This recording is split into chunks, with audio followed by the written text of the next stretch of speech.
And hello and welcome to episode 2 of So and So Show. This episode is titled, The Uncontested Absurdities of Today Are the Accepted Slogans of Tomorrow. Joining me today, Chad. Chad, how you doing, buddy? Good. Still trying to figure out what that means, but we're rolling. We're good. Don't worry about it. It'll become clear as the episode goes along. It's been a couple weeks. It might have been a month since we did episode 1. It's been a while. People seem to like it. We got a decent comment, I believe, from Murchison's Mouse. He's an arbiter of the network and what is good and what isn't. He generally doesn't like my content, but he seemed to like so and so. So that was good. You enjoyed it too. Yeah. Yep. I think you enjoyed it as well. The people liked you. Response to me was kind of typical, so fair to middling. But people seem to enjoy you and seem to think you knew what you were talking about. I was called out afterwards, fairly enough, by multiple people. My knowledge of football was not the best. I think I was the Russell Wilson thing, for one. I don't remember what else I did. There's a couple of bad ones. I was probably talking about Mason Rudolph at one point. Did they get rid of him, by the way? Is he still there? He might be third string now. I actually don't even know that. If he is, he's third string. But Tomlin always liked him. He's kind of always been the backup. Yeah. Did you see there was like big fight yesterday in Steelers camp? No, I missed that. Well, who's fighting? Anybody good? I don't really know because I couldn't tell, and it's all fake headlines. Like somebody said, like the first one I saw was something about like Russell Wilson called Justin Fields a bitch or told him to pick something up or something. And it's just dumb shit. Well, I heard Russ is not having a good camp right now, so might be a little frustration there. I think he's losing his job.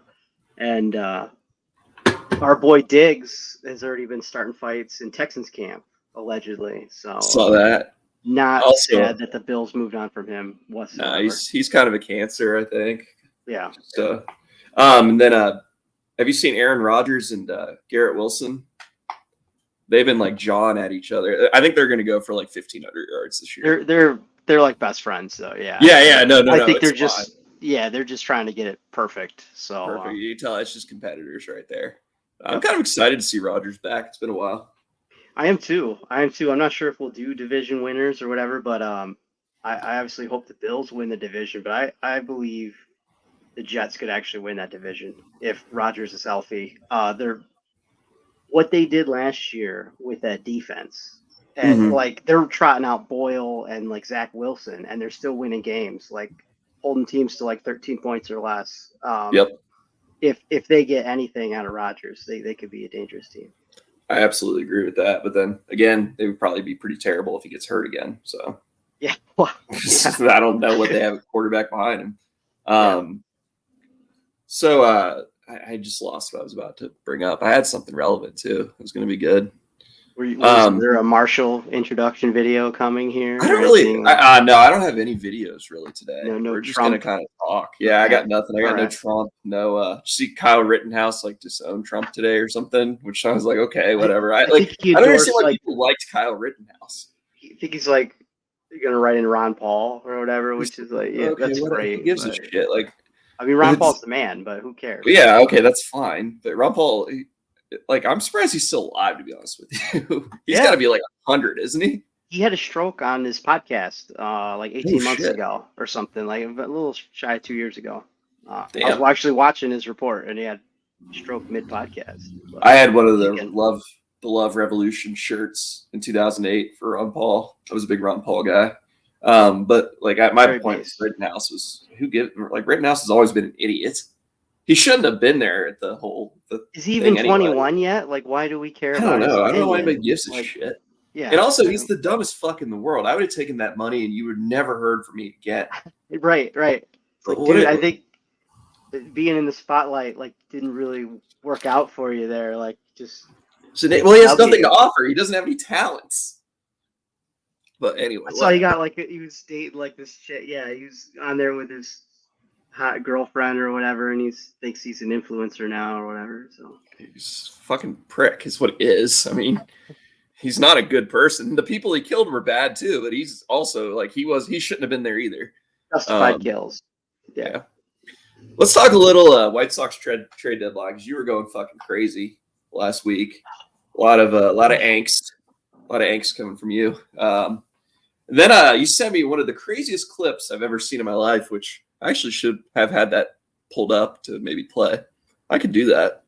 Why don't you talk a little bit about that? Well, the clip you're talking about, I hope we bring it up. I've never seen a White Sox commentator openly like overjoyed that they moved Eloy Jimenez. Oh, man, it was the craziest thing I've ever seen. Just burn him down on the spot. Let's see. I think I got it here. No, it's an article about the stupid Sox deadline. Piece. Man, I don't know where the bottom is with this team right now. So they moved Tommy Pham, who's old, but he was their best utility player. He could play infield, he could play outfield, and he's just a good pro. He's a good locker room guy. They moved Tommy Pham. They moved Fetty. They moved Kopech. Yep. And the big news is they did not move Crochet or Robert. Which I was surprised they're keeping. Yeah, so I kind of wanted them to keep Crochet and Robert because they don't have anybody. Like they need to pay Crochet. They need a pitcher. Okay, they need an ace. They haven't paid an ace. Getting rid of Cease has been a mess. Cease in his last 4 games is back to being the best pitcher in baseball, or one of them. He just mowed down the Dodgers 8-1. He threw a no-hitter, and he had like 10 strikeouts in 3 straight games. So he's getting back towards Cy Young contending level Cease, and they didn't want to pay him, and he was still young. They got to keep somebody. So I actually was okay with them keeping Crochet and Robert, but a lot of people were pissed because if you're going to blow up the whole team, those were your 2 biggest trade chips, and they didn't trade either of them. But when they moved Fetty and Pham, they didn't get anything back. They got Vargas from the Dodgers, and they got like 3 19-year-old middle infielders. And then so Getz was coming out talking like, well, we got some bats that we needed. It's like you got 3 guys that are in A ball, and you got Vargas. And then so they pumped Vargas in the lineup the last 3 games. He's like 0 for 8 with 3 strikeouts, and he made an error in the 9th the other night. He was terrible. It's like this was the answer, was getting Vargas from the Dodgers to plug a lineup hole. So I'm sorry, go ahead. No, so I like the core. I think they could do something. Like they should not be a 100-loss team perennially. Okay, I like Thorpe. I think they could do something with Sheets and Benintendi and Vaughn, and they got Robert, and they got Crochet. They have some pieces. Like they just need to make some acquisitions and pay some guys, but they never pay guys. Right. And it's just a losing culture in that locker room right now, and they've basically given up. So it's awful. Like the vibes are awful. Yeah, what do you got on this tweet here? Well, I was just say too, real quick. I don't understand about the White Sox. Is why don't if you're going to be like that kind of a team, why don't you be like the Reds and just never pay anybody? Like they basically don't. Well, they pay a little bit more, so they're like in the middle. You know, it seems like they will come out and pay, like their payroll is a lot higher than the Reds generally, I'd imagine. So I don't know why. Just fucking spend $30 million a year if that's what you're gonna do. Do like the Orioles did. I was fine with the moving Eloy, by the way. So I saw he's just been a DH. Yeah, he's constantly hurt. He can't move. Like he's only got 6 home runs, I believe, this year. Yeah, he almost cost him a couple games where he was on second and they couldn't send him home on single to like where they needed a go ahead run. Yeah, he's just moving well. He's not hitting the ball well. I was fine with them moving on from Eloy, but again, we got nothing back, and the team is like rudderless. It's a mess. We should. I'm going to play this tweet here in a second, but we should look into some sort of a class action lawsuit against the MLB for the juicing the balls in 2019 because that has cost trading card people so much money. Guys like Eloy. I mean, when you look at 2019, it's amazing the number of guys that hit like crazy amounts of home runs. Sure. Eloy, I think, hit like 36 that year, I believe. His entire hype has been based off that season. There's a number of guys, but that was fine. Eloy, when his shirt was always half open and he had the chain going, and like, I mean, he sold really well. I feel bad for the guy because the injuries and such, but he looks super washed right now. Like, I can't believe the Orioles really wanted him. Maybe they can resurrect him. Well, I've never seen, like you said, a commentator for a team talk about a guy like this. This is a deal to acquire outfielder. He's been getting it in the air. He's been getting it in the air. Sources tell ESPN. Are you kidding me? All right. So all right. We don't know anything. What's the return? Eloy, a flipping bag of balls. I wanted to say the other word. I cannot believe it's come to that. This is a joyous day. This is a joyous day. I've talked about, you guys know where I sit with Eloy. He's that guy is as catastrophic of a failure as any player that's come through the rebuild. Yeah. I mean, considering. I can't believe a team would take him on. Can we get a thank you Orioles graphic made? Thank you, instead of thank you Eloy. Thanks Cubs. Thanks Orioles. White Sox dump outfielder Eloy Jimenez's contract. Sending him to the Orioles. I like you like the dump. Dump his contract. So basically, he may not get anything in return. It might just be you guys pay the rest of his salary. He dumped on us for 6 years. Yeah, that's nuts, dude. I mean, was there a consequence? That about sums it up right there. I mean, what? Yeah. Did that guy get in any sort of trouble for any of that or anything? I mean, who's watching the White Sox right now? They're like 27 and 82 or something. Yeah, like.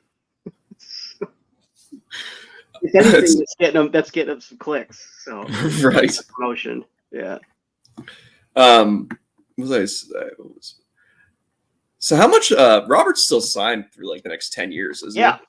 That okay. was one of basically Getz was saying that's why he didn't move Robert. He's on a super team friendly deal. They got him locked up for like another 2+ years. That's what I was gonna say too. You guys don't really pay him very much for what he is. You signed him young.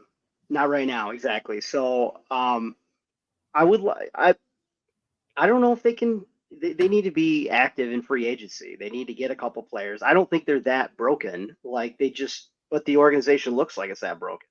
Right. On paper, it shouldn't be. They've had talent. They seem to be able to get young pitching to come in, and like Fetty was doing fine. He's not necessarily young; he's middle aged, I think. But they've had Cease, they've developed Crochet. Like they've always been able to get young pitchers, but they've never paid them, and they can't. Pedro Grufol, he is a horrid manager, so they're already winding down Crochet. By the way, which you only won 27 games, but he will not go more than 3 or 4 innings the rest of the year, if he even pitches the rest of the year.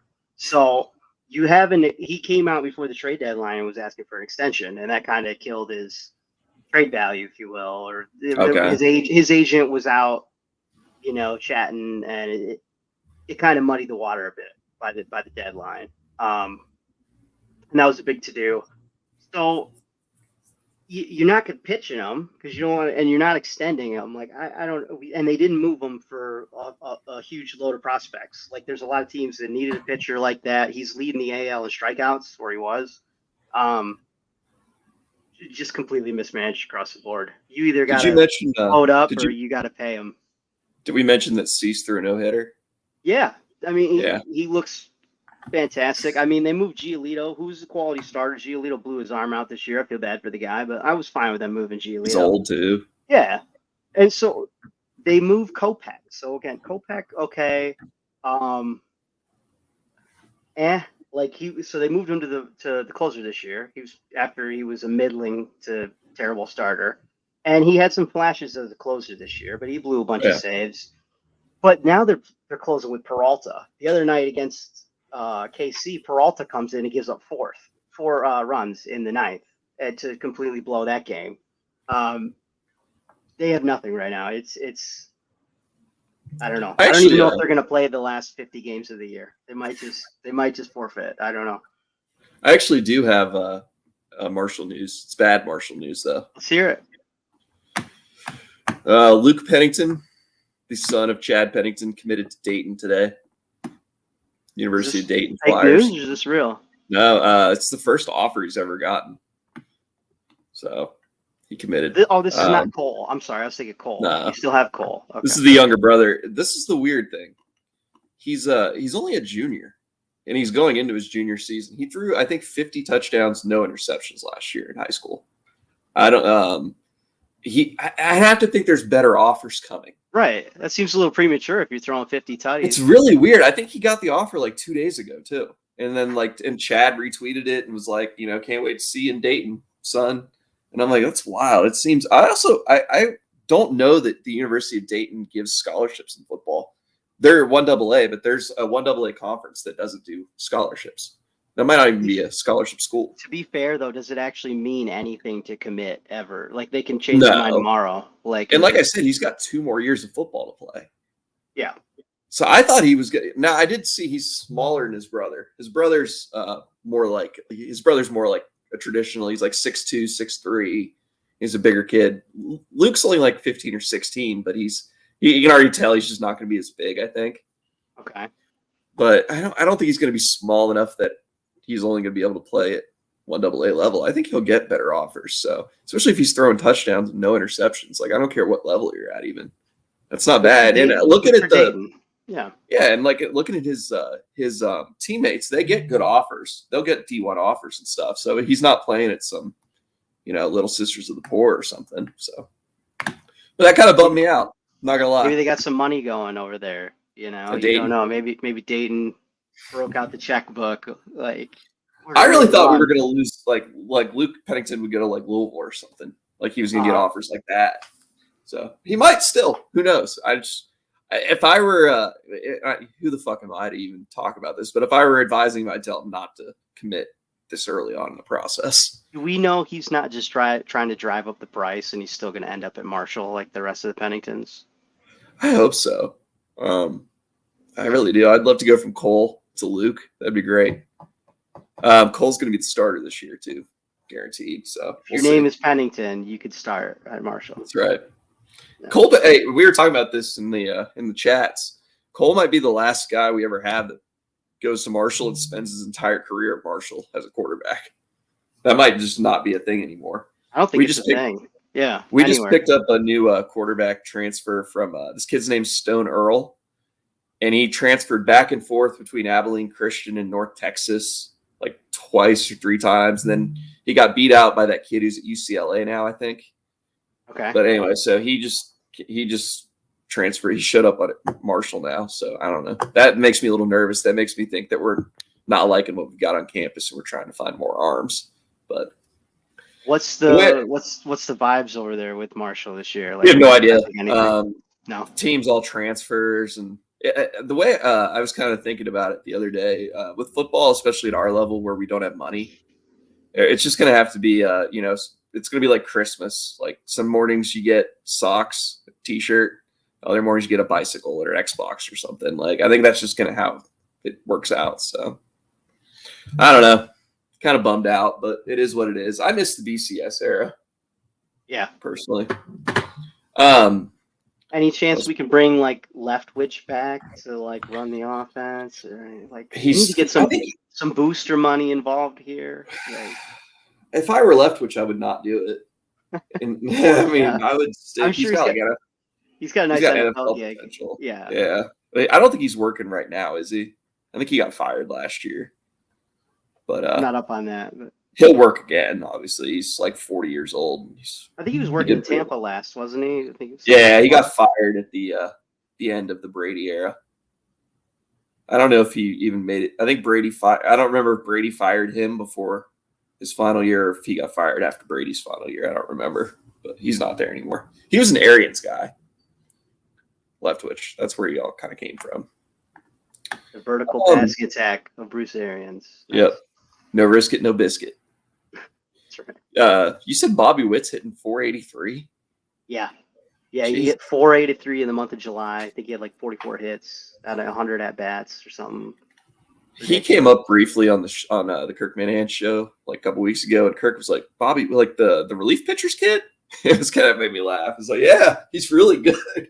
He's a clear front runner for MVP. And then, I mean, he had just one of the most ridiculous Julys that's ever been put on record. And then he starts out August 1st. He just hit another dinger last night. Like, he's been unbelievable. Do you have any of his cards? Oh, yeah. I don't think I have any. I should put a couple of those on the market, to be honest with you. You got any autographs? No. I got a couple of the retro 87 wood grain reprints, and I got a couple of the series 1 and 2 tops. Okay. Well, I bet those are probably pretty decent right now. And I got a nice Bowman refractor as well. Okay. That one's pretty nice. Yeah, I kind of stopped buying cards like around that time. Was he 2021? I think so. Yeah. I kind of quit buying boxes around then, especially Bowman. But he wasn't. I mean, obviously, he wasn't playing this way last year at MVP Nah. level, but like he played pretty okay. But he's otherworldly this year. Like, I mean, if he keeps it up, better than Acuna was playing when he was the MVP. It's unbelievable. Speaking of MVPs and former MVPs, I don't know if you saw Trout's done for the year again. Yeah, he's averaged another meniscus. Yeah, that's tough. Yeah, it might be it. It might be. He's getting up there now. He's averaged like 60 games a year, I want to say, for the last like 3 or 4 years too. So he's got the first ballot Hall of Famer on lock. Like, I don't know. Shame. What a shame, dude. Spends his entire career in fucking Los Angeles and nothing. 2013 went to the playoffs his rookie year. Did they ever make it back? He was there when it was still Anaheim, right? Anaheim, like shit. Like he's. Have you ever seen the footage footage when he got drafted? No. It's really cool. He was it was when they first started really kind of doing like the MLB draft where they invite the first rounders and have them in studio and stuff. And he was like the only guy that showed up because where they were filming it was near where he grew up in New Jersey. And he got drafted fairly late and like nobody knew who he was and stuff. So it's just kind of cool seeing him sitting there with this. I don't remember if he was wearing a suit or not, but so he's like one of the only guys that showed for the thing. But yeah, what a career. I don't know. I was hoping I bought that stupid 2020 archives variation, and I was really hoping I could like he would have a good year or something, and I could throw that up. I'll just gotta keep holding on to it till the time's right. You got any thoughts on the? I don't think he's gonna go down anytime soon. Like I said, I wish you get a better ending, but I don't think he has anything to prove to anybody for sure. Maybe if he can even just like go DH for a season somewhere or something. Yeah, I'm surprised the Yankees didn't pay him, $500 million to be a Yankee a couple years back before he got hurt. Just to be on a win, because he's never been on a winning squad, or the Dodgers. No one ever. He was pretty loyal. He just stuck around. Dodgers would be a crazy spot for him. What'd you think of the game last night, the Hall of Fame game? Actually, it was a great start. I thought both teams looked a hell of a lot more polished than you usually see in early preseason. Like they're all going down. Maybe the defense was just that bad, but they were throwing together touchdown drives. Yeah, I really liked what obviously the Bears receiver was doing there.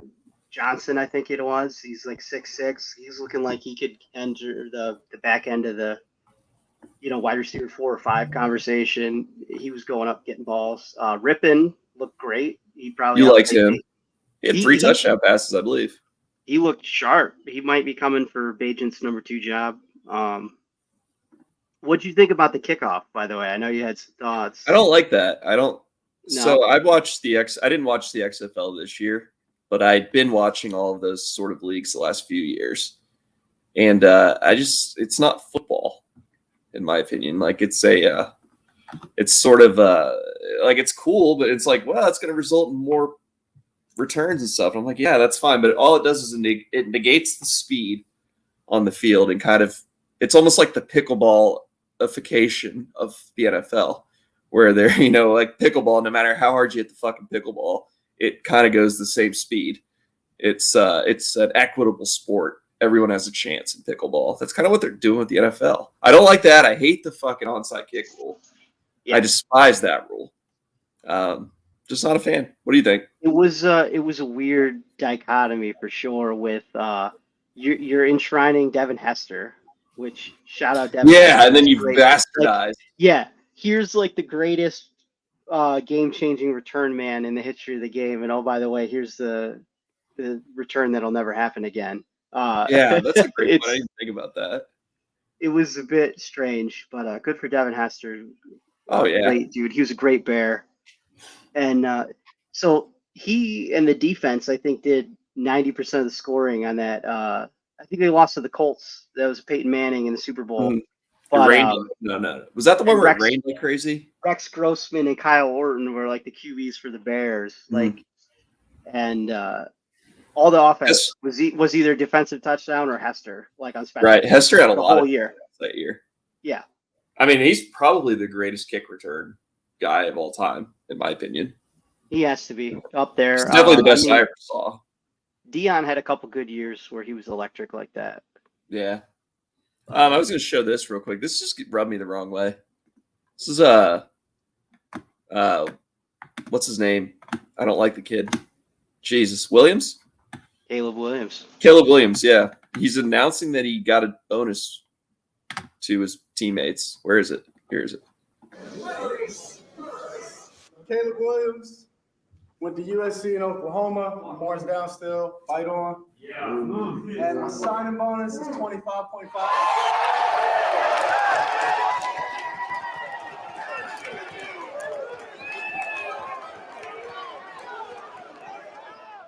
Poles is like, shut the hell up.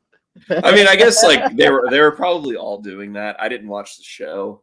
Yeah. And they might have all been saying like my signing bonus was $1 million or whatever, but it just bothers me. I don't like Caleb Williams. What was the story you were telling me actually that he yelled at people for cleaning up the locker room or something? I haven't even watched that. Oh yeah. He's like not acting like he's not doing like the rookie thing. Like he's acting like he's a veteran or whatever, and he's like telling people to clean up the locker room. I believe that was the story. Just kind of weird. I don't know. I kind of lost it with the guy when he was like crying on his mom's shoulder on national television. It's football. I know that's a boomer take or whatever. Whatever. No, don't care. I don't like that he wears. Didn't love that he wears dresses. Yeah, wasn't a huge fan of the painted nails. Yeah. So. Leader of men. I don't know, man. He's in the perfect spot. Poles has done a remarkable job. I'm not sold on Williams. I'm not sold on Eberflus. We'll see. Like they won 7 games last year. They probably should have won 10 games. They blew 3 or 4, and that was with Fields was kind of hurt, dinged up a lot of the year, and they were not playing good offense. And so I think anything less than like 9-10 wins is going to be a major disappointment. So I'm not saying he needs to come in and be Stroud, but there's really no excuses for this kid. So I hope he's the man. The Bears could use it. By the way, craziest stat, the Bears have still never had a 4,000-yard passer in the history of their franchise. Unbelievable. We've talked about that. Sid Luckman. The league didn't even pass when Sid Luckman played. There was like 10 passes a game, maybe. To be fair, I think Sid like threw a lot more than anybody else did, didn't he? Yeah, was that his deal? I mean, yeah. Was that? I think he's been dead since before I was born. Yeah. Ooh, sounds like there's a bunch of rain happening right now on Mike and the Minifans. That's interesting. Oh no. Yeah. So I didn't watch the Hall of Fame game because I for some reason went on a Meeting of the Minds for a little bit, and I did a bit where I wasn't talking, so that was cool. Then I got kind of bored.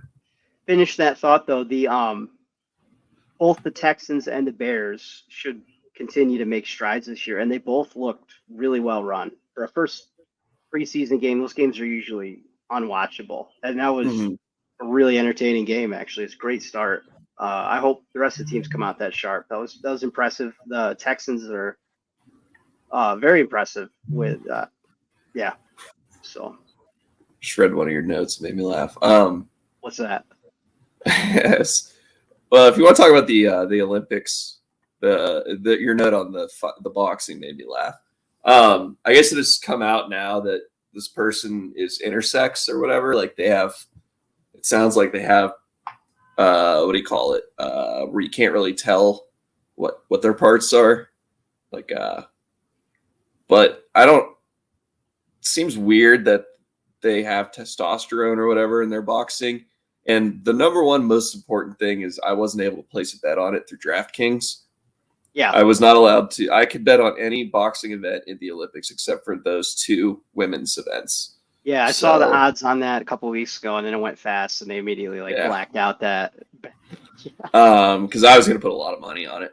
But yeah, it does. I'm going to bet on the guy with the dude with the dick to win the women's boxing. Yeah. But it does seem like the Italian broad, she quit. And the problem is, too, I just don't really care that much. No. Like, I don't fucking care at all about the Olympics. I thought the Hall of Fame game was infinitely more entertaining than the Olympics, and I didn't even watch it. Right. It never does anything for me. I've never liked the Olympics. What about you? Anything? It's, I used to be more into it when I was younger. The more it goes, I'm happy for the athletes when they do well, but it's like Joe Buck's on there last night. Like, thanks for making us all so proud. It's like for 4 years in between, we don't give a shit about any of this. Mm-hmm. Like, they're like, you really did it for me. It's like nobody cares. Like, no, I don't give a fuck about they're running. I don't care about it's mostly not sports even. It's mostly just exercises. It's like running and swimming. Those aren't sports. Those are exercises. Yeah. The soccer sucks. They only let like 2 or 3 guys over the age of 23 play. That's stupid. 3x3 basketball is the dumbest fucking thing I've ever seen in my life. Jimmer Fredette is like representing the Americans. Yeah. So like he spent time in fucking China, the Mormon megalodon, playing for the like glorified Gus Macker. We might as well just put the Gus Macker tournaments on, right? AAU. Those were more compelling from back in the day. So the reason why our 3x3 team is who it is I guess they have to play in like events throughout the year to qualify. So like, obviously like LeBron doesn't really care. He's not going to do that. So obviously, but then it's like dumb because people are impressed by the air pistols, which I don't fucking get at all. Like, okay, it's an air pistol. Like, that's cool. What else? They shoot trap, which is fucking weird. They shoot skeet. Yeah. And then I don't get why they're doing that. That's not really a sport. That's just a Tuesday in West Virginia, right? And it's like boring. I don't like shooting skeet personally. I don't care. I'd rather just shoot paper that doesn't move. And then what else? Like the gymnastics is dumb. I don't care about gymnastics. It's kind of cruel. Yeah. Like all these like little kids, like these, like a lot of them are like, I am impressed by Simone Biles being so dominant at her age. She's like 100 years old in gymnastics terms. Yeah. But I just don't care. What about you? I mean, are there any of the sports that really appeal to you? I mean, I watched a little of the swimming. Yeah. Those guys are, those swimming males are beasts. They really are. Like, some of those races are fun. I haven't really been watching, man. I'm really not that big into it. The thing too, I always think about is it's the Olympics only exist to launder money. Sure.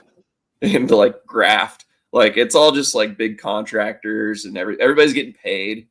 How much did the IOC make from Dubai? Right. Oh my God. Like Qatar. Right. And then the IOC was calling the International Boxing Association corrupt or something. I'm like, well, you're all corrupt. That's like FIFA fucking corrupt. Like it's all just, it's bad for plays. Like, has anyone ever done well after an Olympics? The cities always end up bankrupt. What are you going to do with these venues? They build all this fucking stupid infrastructure for nothing. Like, I don't mind like the World Cup so much because like they can do that in the United States. We have big stadiums already. Oh, that's not a problem. Fantastic. We don't have to build anything new. It's like 10 times the Olympics for sure. The World Cup should probably always be in America, to be honest with you. I don't know about that. We've got the best infrastructure for it. It's only, they do it in like Dubai and shit. They have to slaves die, like building the stadiums. We do it in America. We just play it at like Giant Stadium. It's fine. Also, why is baseball not in the fucking Olympics? It's not? No. Oh. Fucking I don't know. ping pong is or whatever. Ping pong's sweet though. That's whatever. I'm not sitting down watching it.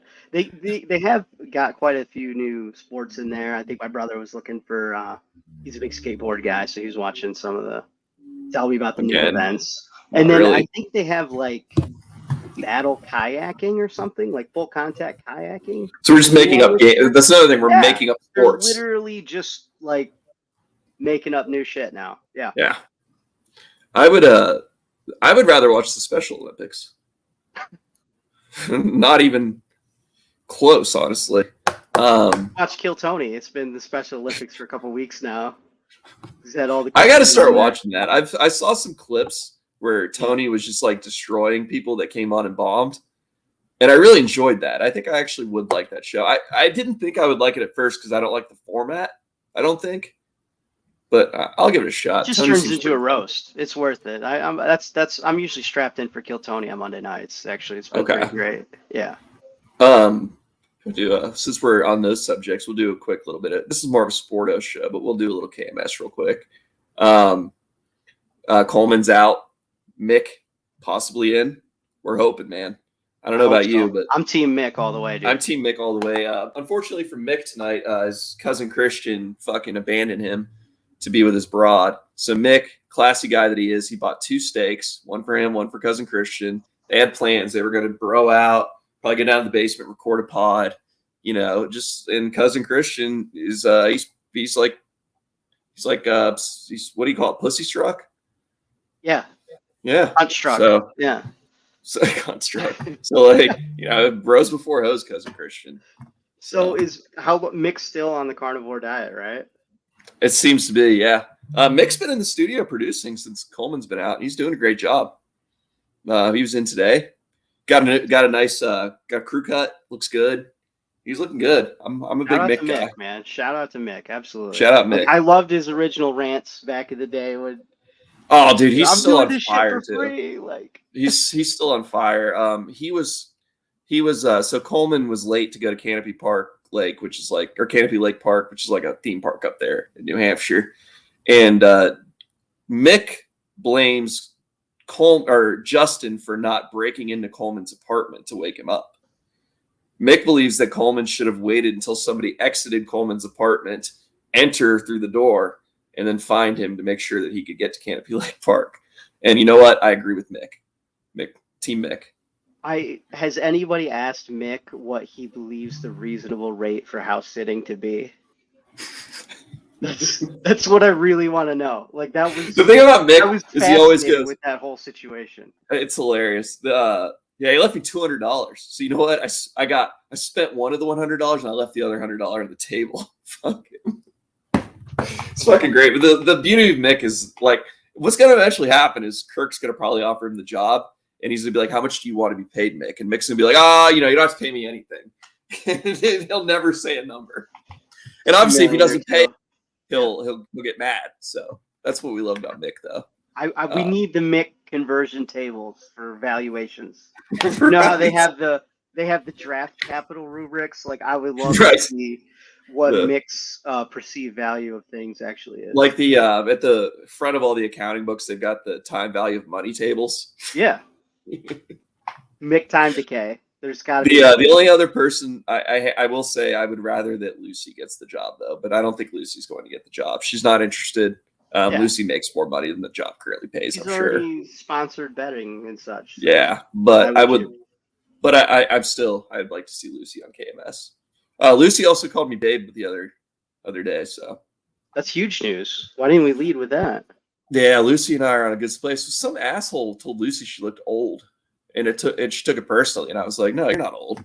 You're the only BetQL affiliate that I tweet barking dogs at, Lucy." And she said, "Thanks, babe."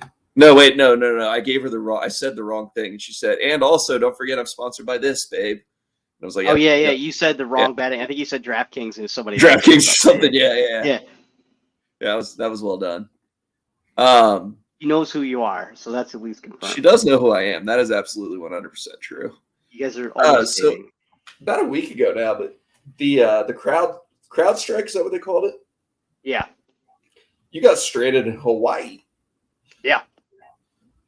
What a place to get stranded. You would think. So I would actually. I was going the opposite way. I think that would be the worst place to get stranded. You're so far away. Right. No, everyone so I had to do a turn and burn for work to Honolulu, which was I normally travel for work. I do contract engineering, and I'm usually Illinois, Wisconsin, Indiana, Kentucky type of region. But sometimes I'll get jobs randomly throughout the country. And so our West Coast guys are tied up. So they're like, "We need you to go to Honolulu." So I get all the way out there, and everyone's thinking you're going for a pleasure vacation cruise. or Like, something. oh Yeah. yeah, how was the beach in Hawaii? It's like I saw the airport, I saw the lab, and then I saw the airport again.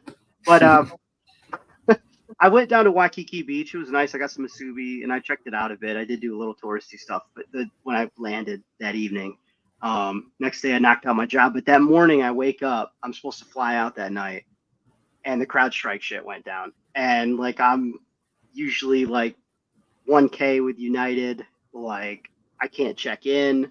We don't know if shit's flying or not. And I'm like, this is the last place you want to be if they're really doing like the full Obama grid going down. You know, like I'm off the mainland. I'm stranded in Hawaii. Like that sounds great, except Were you looking for run out of buildings money with very blue fast. roofs? Yeah, like hotels like $500 a night. You'd run out of money very fast. Yeah. What was the question? I said, were you looking for buildings with blue roofs? Well, yeah, hostile situation here. But the laser that burned all those buildings. Have you seen that? The conspiracy. If you look at where the big fire was, there's a bunch of spots that had blue roofs that aren't burned. So they're like, oh, the laser like, didn't. Yeah, if you were marked blue, you're safe. Like it was, Yeah, like the laser didn't attack the blue ones. So that was that joke. What the fuck is Scrapple? Oh, sorry. Go ahead. No, we got to. So thankfully, I did get off the mainland. It was a long day, but they like I called. I finally got through United. It took me like 3 hours to get an agent, and they're like, "We're 85% back up. You'll probably be all right." So I was just having beers at the airport. I made it back home. Now, the last thing that my work did offer me like to stay through the weekend, which is cool. Like and kind of take some more time. It would have been cool to see Hawaii, but I had shit to do, so I flew right back. Yeah. I'd be kind of the same way. I'd be like, I'd rather just get home. Yeah. My dad used to do that. He would like, he'd go to Spain or Germany. I'd be like, Dad, how was Spain? He's like, I don't know. I freaking saw the boardroom and then I saw the airport again. Like, I decided not too long ago, since I have the option to fly internationally at my job, and I've opted out of it. I'm just an America guy. Yeah. I will never leave the continental United States. I don't think. Well, that's a shame. I mean, I love traveling around, but yeah, I'm fine with it. Not when everybody's computer in the world is bricking. Like that's not the time to be off the mainland. I guess Southwest was fine though, because they got like an old school computer system or something. Yeah, I think Delta got the worst of it. Yeah, They're I do have a conspiracy theory on that one. Okay. There used to be a network show that was a conspiracy theory show. I can't remember the name. Channel Zero maybe was the name of it. I can't remember, but that show actually just went away like a week ago. But they got the Kirk Minihane Network its first YouTube strike. I think they were talking about like COVID and stuff, like during the when you weren't allowed to talk about certain things because yeah. So the conspiracy is that the United States government has a complete AI build out of Biden, and it got hacked. So they pushed a update through CrowdStrike to brick everything so that they could have time to like make sure it didn't leak or whatever. So it seems silly to me. It was probably just an incompetent person pushing an update. I don't know. It was certainly right around the coup now, wasn't it? Like the day after, weird. Like he's like, oh, I'm gonna step down, So the amount of I don't know. It might be founded. It was right around the same time that call happened as well. The record. Thanks for being on the call. Yeah. Call. So well, and then they trot out this tall ass Biden who's like walking briskly, and all of a sudden he looks. Yeah, the whole thing's just a mess. Dude. I can't even speculate. Somebody was photoshopping Biden to be even taller, and I really enjoyed those. They had him like 3 times as tall as his wife. it was just amusing. Those are always great. Like people that make like the necks bigger on the GIFs. Yes. Like, for every 10 likes, like I'll make it bigger. Yeah. For every 10 likes, I'll make Portnoy shorter. Things like that. Yeah. I'll make Coleman fatter. So that's kind of where I'm at. I'm a little nervous right now. I feel like Kamala Harris is going to win the election. I don't know why. I just do. We're not allowed to talk wagering here, but no, we're not. Let's just say I'm not convinced that Kamala's even going to be the nominee. Oh, okay, that's interesting. Yeah, it's not a done deal until the superdelegates vote at the convention. So when is their convention? It's the next week in Chicago. Actually, that's going to be good television. Well, it's I don't want to be anywhere near downtown. There's going to Oh be God. Palestinian protests and anti-Israel. Well, that's what I think we're gonna have a It's repeat of the gonna be a mess. 1960. We'll have a repeat of the 1968 Democratic National Convention, which was also in Chicago. I would be staying firmly in the burbs for that. But anyways, it's not a done deal until the superdelegates vote her in. And the reason I say maybe not is because possibly Hillary Clinton wants in, and or possibly like a Michelle Obama. And those are like two of the most powerful political families in the world. So if one of them wants in, like who's she got? Like they can still railroad her. There's still time. So she's an awful candidate. She's clearly can't put a sentence together. So I'm not sold. That's all I'm saying. I'm curious to see what kind of like crazy. I may or may not have a wager. Okay. I'm curious to see what kind of crazy shit the far left part of that party does, because I know there's gonna be like antics throughout this whole process, and I'm excited for that. So I didn't watch a second of the Republican National Convention. I don't care. I'll probably watch some of the Democratic National Convention just because I think there's a lot of opportunity for chaos. So I think the Twain quote is, if voting really mattered, they wouldn't allow you to do it. That's a great. It's great quote. Probably about right. So do you know which convention center that's going to be at? The DNC? I think it's down at the at McCormick Place. The place you were at? Yeah. We just had ADML down there. Let's make sure. ADLM. Double check, make sure that's correct. I think it is. Damn. The convention center in Chicago. That's one of the premier ones. That and the Javits Center, New York City. What's the one in Rosemont's huge? Not nearly like McCormick Place, but yeah, it's decent. It's not as big as McCormick Place. Not even close. Oh wow, because it's huge. Yeah. Did you let's do a little trading cards actually. Did you follow any national convention news? We just had that last week in Cleveland. I saw some guy trying to sell like Mosaic Genesises for like $100-$200. I think I sent you that post. That dude like one of the old sellers. Oh yeah. Oh my god. I have to put it in perspective for people. I have like a John Elway Genesis. It's been sitting on my mantle for 2 years. It's like $8. So it's like no namers. So $150 stickers on them. I'm like, man, I'm worth a lot if this is anywhere. That's where the pricing's at. So, anyway, if other people valued my cards, my net worth would be in the millions. I think. Sure. Not really, but at a time it would have been. Didn't get into the national really. I did the Twitter national on X. I supported a couple of our buddies just because. Yeah. I always try to. Jim, any fun pickups? Shout out Joel. Shout out JT. Good dudes.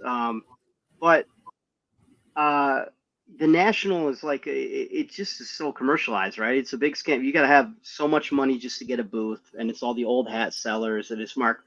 I guess if you're doing vintage or something, or you're really trying to do something, so it's a good spot. But for me, I got nothing there. The way that works is it's so the National's been going on for a very long time, and for the vast majority of its existence, no one gave a fuck.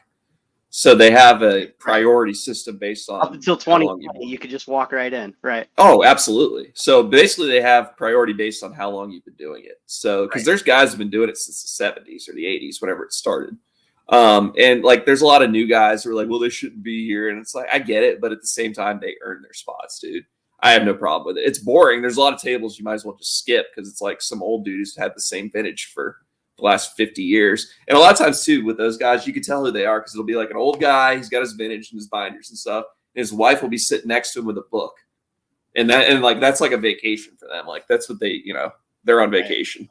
But I do have a buddy that sets up every year, Keith Newart Cards. So I kind of got the inner scuttlebutt from him, kind of get an idea. Do you have a good show? On.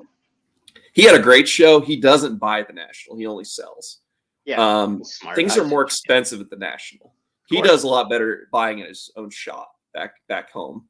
But he sold a lot. He said he did really well. It looked like. Did see it was very, very, very crowded. They only had like one bathroom open. So I don't know if you saw, like, there were tons of people bitching about the bathrooms and all that. I saw people bitching too about the layout, and everyone's like, everyone's TikToking their interactions and shit. And that's annoying as hell. They need to get the memorabilia guys like back against the wall so they can actually like hang their shit and like actually like group it out. And it's kind of become a free for all in there. So I don't want any part of it. So, like we said too, I was saying too, you have to basically, a lot of guys have to buy their table space from other dealers who were allocated table space. So a lot of guys make good money selling their table space they were allocated. It's expensive as hell though. So like you can't really sell shit super cheap. Now there are deals to be had. I'm sure I haven't been since 2019. I'm sure they're further and farther between now than they've ever been. The big thing I was looking at, which made me laugh, was, you see backyard breaks hit like 25 downtowns in a case or something. Of course it is. And people were like, oh, wow, that's a loaded case. And I was like, that's a lot. But keep in mind, downtowns are like the most overrated fucking insert of all time. I agree. They're not serial numbered. There are parallels now that are serial numbered. But, you know, you have no idea how many there are. It turns out that like every case has like 25 fucking downtowns in it. Yeah. Panini just doesn't give a shit on these things anymore. You'd be better off with the kabooms for sure. Yes, absolutely. But so the print, they're 1 in 8 packs now, downtowns. So that's unbelievable. Like, that's like, yeah. It's like 3 a box, I think. Or 2 a box, probably. I still do some local shows. You brought up backyard breaks, so I gotta crap on them real fast. Like I get so heated. Like I had a booth across from them one time, and I set up, and you know, just the hustle and the do you have any room bothers me. So, you know, a kid will walk up with a 1 of 1, and I hear them haggling this kid. Well, it's a 1 of 1, so it's not, you know, it's subjective. It's not really worth a lot. And then the next guy comes up and they're trying to sell their 1 of 1 for a premium. Well, it's a 1 of 1. It's worth it. It's like you just fucking haggled a 16-year-old kid like out of his fortune. I can't really respect it, man. I don't like it. I never did that with kids for sure. There are some adults that I've taken advantage of. Wasn't the nicest thing to do. No. I don't know, but it is what it is. I haven't taken advantage of anybody for a very long time. It's part of it, but yeah, I just buy singles and I like to support the good people in the hobby, and I don't really get involved with that. I haven't bought a pack or broken a case because it is all the good shit's going to the breakers. It's just kind of like money away. Everything's kind of arbitrarily worth money right now. Like we don't really have a whole lot of just like nice, like this is a game use piece of memorabilia. This is a on-card autograph.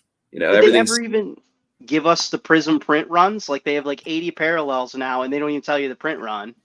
It's just so many unnumbered parallels anymore. Throw a dart. Yeah. Mm-hmm. I did order 3 boxes of cards for the first time, and this is gonna be the first time I've opened a pack of cards in probably 2 years. So I'm kind of excited. Kinsley Hunt, is it? Tavion Kinsey. He's the G League guy. I bought 3 boxes of the Topps NBA G League basketball. It's like a mega box basically. They're $40 a box. Comes with an autograph. I'm trying to chase that card. He doesn't have any autographs in the product. It's just the one card and the parallels of it. So I had one come in today. Actually, I got a bronze one out of 99, or out of 199 came in today, and I just ordered a green one out of 99. But I want the Superfractor, so we'll see. So I just thought it'd be kind of fun. I'll go live and open them or whatever because people seem to want that. So the slippery slope. You're gonna end up being a breaker in no time. I have no interest in it though. That's the thing. I don't want to. I just don't care. I don't know. Nor should you. I'm focused more on my actual job right now, which is fair enough.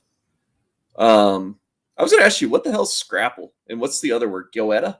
Getta? Getta? You've never had Getta or Scrapple? I have no idea what those words are. Oh, man. All right. So Cincinnati is famous for Getta, and Scrapple is more of like a Baltimore East Coast thing. So both of them are morning, like, it's almost like corned beef hash. Like you make it with, it's like hot dog leftovers of meat, if you will, and it's mixed with like a Pinot or some kind of, but it's delicious. Like you got to cook the hell out of it. But I love it. So yeah, Getta's very Cincinnati region, and Scrapple's Baltimore. I've never had this in my life. Is it like a corned beef hash? You got to cook it real crisp. So I was in Cincinnati Airport a couple weeks back, and I hadn't had Getta in forever. I was really excited, and they gave me like raw, cold Getta. It was the nastiest shit. I was so pissed. Is it anything like pork roll? No, pork roll's like a Philly, like I know, like a Taylor ham thing, like pork roll. Yeah, no. It's like your scrap meat and oats and stuff, and it's served more like a corned beef hash. Yeah, I'll have to try it. Doesn't sound super appealing, but I give it a try. Only for breakfast, man. You gotta a couple eggs over easy on top of there. Like that's the way to do it. I had the worst corned beef in my entire life, like a week and a half ago. I'm not gonna name the place. I really like the place. It's a local place. Really nice people that own it. They told me they were having a Reuben, like they have a daily special, and I was like, "Oh, that sounds great." So I called in early, because they told me to call in early, it goes fast. Called in early, got my Reuben. It's like $14, which is a little expensive. I couldn't bite through the fucking corned beef, dude. Really? I've never in my life experienced this. I love corned beef, fresh meat or like from a can. I don't know what the fuck it was. Like it's corned beef. I understand. Like corned beef should usually be falling apart. Yeah. Well, if it's fresh made, you like grate it and you get the onion and the pepper in there, or you just get my mom in a can. My mom buys corned beef all the time because I really like it. And she'll throw it. She doesn't like it in a crock pot, I think. But she comes out with this big giant slab of corned beef. She doesn't do the glaze. I like the glaze. I haven't had the glaze on corned beef in a long time. Yeah, there's like a glaze you can put on corned beef. Never heard of such a thing. It's pretty good. Right. Big corned beef guy. Corned beef and potatoes, like boiled potatoes with the skin still on, and corned beef. That's like a good meal. I make corned beef and cabbage every St. Patty's. Oh, I actually got original. I like that, bread. man. Yeah. The soda bread's great. I love soda bread. You ever watch The Quiet Man? No, you should watch it sometime. It's a great movie. I don't remember. Somebody in the Miniverse brought it up not too long ago. It's the John Wayne Ireland movie. It's good. Oh, it's really okay. good. I was the Eastwood guy. Yeah, I am too. But I haven't watched the. My dad's dad loved The Quiet Man. So like when I was a little kid, we would always watch it on St. Patrick's Day when they were around. What did you say? I'm sorry, I didn't hear you. I just said I watched every Clint Eastwood movie. That was my spaghetti me too. western. What's your favorite Clint Eastwood? I like Hang 'em High. I like Two Mules for Sister Sarah is a good one. Mm. Outlaw Josie Wales. I don't know if I got Outlaw Josie Wales might be my favorite. I don't know if I have a true favorite. I love them all. Yeah. Did you ever see? I'm sure you did. Good, the Bad, and the Ugly. Obviously, like. I also like his Escape from Alcatraz and Gauntlet and like the Dirty Harry movies. Like Dirty Harry's great. Yeah. I watched a really good Dirty Harry the other day. A clip from one of the older ones or the later ones where they're interviewing the woman to be the cop or whatever, and he's doing like the DEI basically thing where he's like, "You think you can do this job as a woman?" and all this shit. It's funny. What's the one called? It's named after a friggin' the Eiger Pass, the Eiger Sanction. Yes. Great movie. Yes. Hilarious too. Would he be like canceled for half of the shit he did back then, like womanizing and stuff? Now, like those movies wouldn't fly now. Would it? I know, but it's like it's like Sean Connery. Sometimes you just have to smack a woman. Right. So I don't know, man. That's just how that era was. And then there's that clip from I think it's John Wayne. He's got the woman in the movie. He's got her over his knee and he's spanking her. And he's like, and the little girl's like, "Why are you doing that?" And he's like, "Because I love mommy." Yeah, made me laugh. So that's totally not okay. But like a man punching a woman in the face in the Olympics, that's cool now. So somebody needs to explain this to me. Yeah, that should only be done in the privacy of your own home. What was I had the Eiger Sanction, by the way. I wanted to talk a little bit more about that. One of the funniest movies I've ever seen. Yeah. I like the guy. I can't remember his name. He plays the gay guy, and his dog. He's got the little dog, and the dog's name's a slur. Okay. and this little girl, this waitress is like, he gives her the dog to like take it for a walk or whatever, and he says, "Watch out, he'll rape you," or something. It's just hilarious. It's like this little dog like this. And then the woman who's like a Native American had some of the greatest tits I've ever seen in my life. Just an amazing set of tits on that broad. So Iger Sanction, great movie. I just watched that one fairly recently, like in the last 6 months or so. So it's a little fresh in my mind. I would give you a Kingpin line, but you haven't seen it. I got to see Kingpin. It's a small world when you got great tits. Yeah, that's true.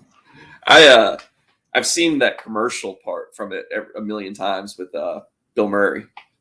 Yeah, Big Earn.